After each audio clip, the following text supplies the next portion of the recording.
Hi everybody and welcome. Kim Coleman here.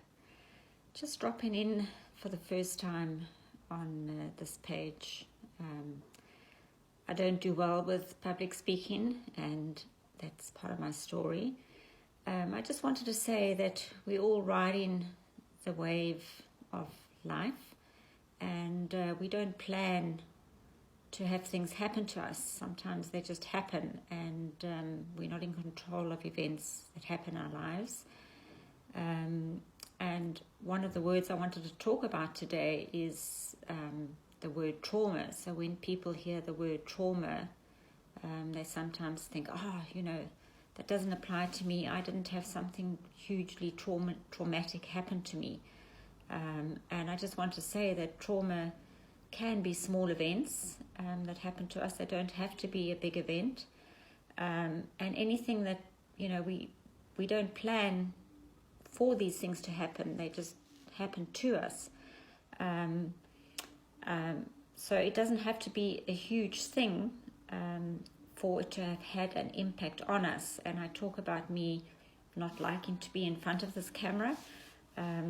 When I go back now and think, I remember a time at school when I had to stand up and say a speech, and in those days we wore a school uniform and it was supposed to be just below our knees, and mine was the allocated length, and I stood up to say my speech, and there was a group of girls who was part of the cool club, and of course they snickered and made fun of me, and when they started to giggle and laugh, I couldn't remember what I had to say. I felt so humiliated.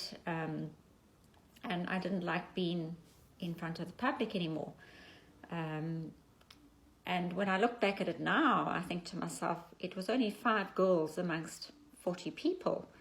But that bothered me, and I hated, standing up and being seen.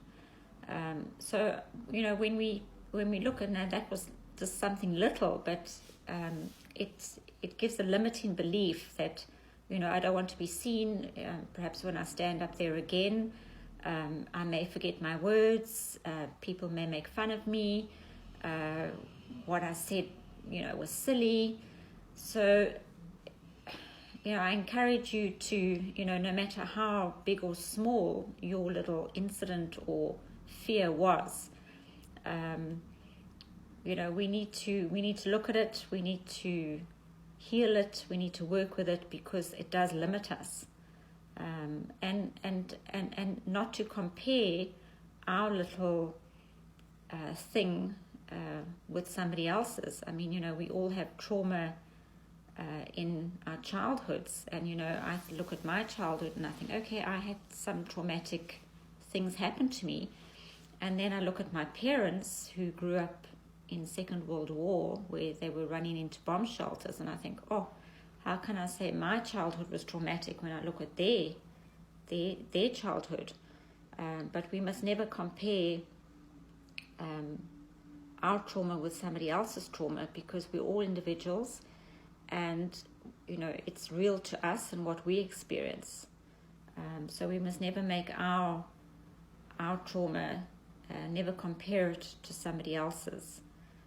So I invite you to take yourself as being a unique you, and to not compare your incident or your feelings, because the feelings and emotions that you experienced around, whether it be standing up in front of that classroom of kids who giggled and made fun of you, that has an impact on limiting you perhaps in standing up in front of a crowd. So if I can just empower you to take care, and your feelings are not silly, or they're real, and if there's any way that I can help you to work through what you're feeling and your emotions, that you can reach out to me. And have a great day. Bye.